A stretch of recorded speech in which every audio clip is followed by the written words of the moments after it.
priests from another religious order, and 4 were deacons. Calling it an ugly truth of the past, Archbishop George Lucas admitted a pattern of failure and asked for prayers as the church moves forward.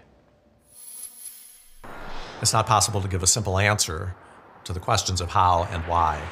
But as to the question of what happened, we know more than ever before. Decades of clergy abuse detailed by the Omaha Catholic Church on the internet for all to see. Archbishop George Lucas makes a video statement highlighting the history in the complaints. Even though we have received these allegations in the period since 1978, they may describe behavior that took place as long as 60 years ago. I mean, here's somebody that's a personal friend of Mother Teresa. Now, Father Tony Petrusik is facing allegations that he sexually assaulted a young boy in the late 70s.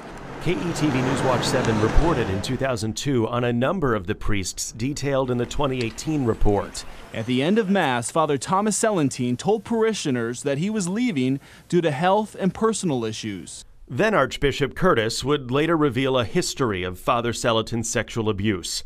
But a search of our archive shows other abuse cases by other priests at parishes like St. Wenceslas and St. Columkill never made the news.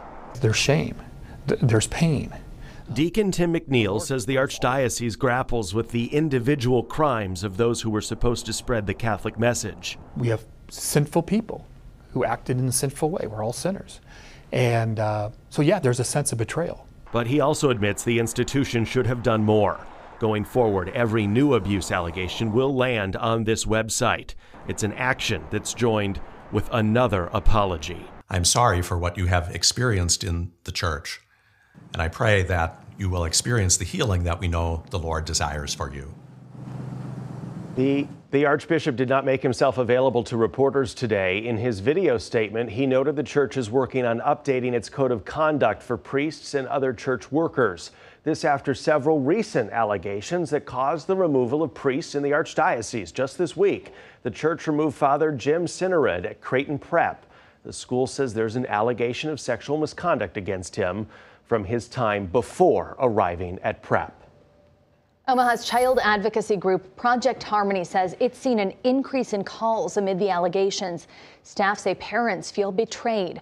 While they can't give specifics, those manning the phone say many of the calls may point to signs of abuse. We've really had an increase in calls from parents about this, and a lot of the things that I'm hearing from parents are pretty typical of what we see in terms of grooming behavior.